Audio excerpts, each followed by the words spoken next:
কথা। আর আমার মেয়ে কি অশিক্ষিত? যে মেয়েরে আমি পুতুলের মতো রাখছি, বুঝলেন? আমি কি তাদের কাছে টাকা পয়সা চাইছি? কিচ্ছু চাইনি, ভালোবাসা চাইছি। যাকে এটা আমার ভাগ্য আছে। আমার জীবনে আমি বহুত বিদেশ করছি, বহুত টাকা কামাইছি। শুনলেন তো ওনার কথা। আসলে শহরের নামে বৃদ্ধাশ্রমের দেয়ালগুলো যদি কথা বলতে পারত, তবে প্রতিদিন সেখান থেকে বের হতো হাজারো চাপা দীর্ঘশ্বাস এবং কান্নার আওয়াজ। যে মা বাবা নিজের জীবনের প্রতিটা রক্তবিন্দু জল করে নিজের সব শখ আহ্লাদ বিসর্জন দিয়ে সন্তানকে সমাজের বুকে মানুষ হিসেবে প্রতিষ্ঠিত করলেন, জীবনের শেষ প্রান্তে এসে সেই সন্তানের এসি রুমের বিলাসবহুল ফ্ল্যাটে তাদের জন্য মাত্র কয়েক স্কোয়ার ফিট জায়গা জুটে না। এর চেয়ে বড় নির্মমতা আর ধিক্কারের বিষয় একটি সভ্য সমাজে আর কি হতে পারে? আমাদের তথাকথিত বাস্তবতা আর ব্যস্ত লাইফস্টাইল আজ এতটাই অন্ধ যে আমরা ভুলেই যাই শৈশবে যখন আমরা হাঁটতে পারতাম না তখন এই মা বাবার হাত ধরেই আমরা চলতে শিখেছি। যখন আমরা কথা বলতে পারতাম না তখন আমাদের অবুঝ চোখের ভাষায় একমাত্র তারাই বুঝতে। আজ আমাদের ক্যারিয়ার হয়েছে, স্ট্যাটাস হয়েছে, অর্থবিত্ত হয়েছে, আর ঠিক তখনই মা বাবার শরীরে চামড়া কুঁচকে যাওয়ার হাত দুটো আমাদের কাছে অচল আর বোঝা মনে হতে শুরু করেছে।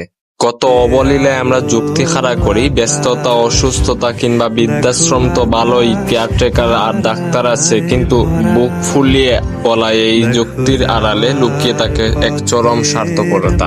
টাকা দিয়ে নার্স বা কেয়ারটেকার কিনে যায়, কিন্তু সন্তানের হাতের একটা উষ্ণ স্পর্শ কিংবা নাতি নাতনির গায়ের গন্ধ কোনো টাকা দিয়ে কেনা যায়? একটা নিঃসঙ্গ ঘরের জানালায় চোখ রেখে মা বাবার দিন কাটে শুধু এই আশায় হয়তো আজ তার সন্তান তার খোঁজ নেবে, কিন্তু সেই অপেক্ষার প্রহর যেন আর শেষ হয় না। সবচেয়ে বড় ভয়ঙ্কর বিষয় হলো আজ আমরা আমাদের সন্তানদের যে বাস্তবতা এবং লাভ ক্ষতির হিসাব শিখাচ্ছি, ঠিক 25 বছর পর ইতিহাস নিজেকে পুনরাবৃত্তি করবে। আজ যে সন্তান তার মা বাবাকে বৃদ্ধাশ্রমের গেটে রেখে আশার নিষ্ঠুরতা দেখাচ্ছে, কাল তার নিজের সন্তানও তাকে ঠিক একই লজিকে, একই রকম কোনো এক বৃদ্ধাশ্রমে চার দেয়ালের মাঝে বন্দি করে দিয়ে আসবে। মা বাবা কোনো ফেলে দেওয়ার মতো আসবাবপত্র নন যে পুরনো বা অকেজ হয়ে গেলে ডাস্টবিনে ফেলে দিতে হবে। তারা আমাদের অস্তিত্বের শিকড়। শিকড় কেটে কখনো কোনো গাছ বেঁচে থাকতে পারে না। তাই সময় ফুরিয়ে যাওয়ার আগেই এই চরম ভুল থেকে আমাদের ফিরে আসতে হবে। পৃথিবীর সমস্ত ব্যস্ততা আর ক্যারিয়ারের দোহাই একদিকে,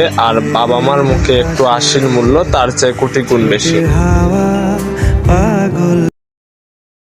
দেখো আলো আলো আকাশ, দেখো আলো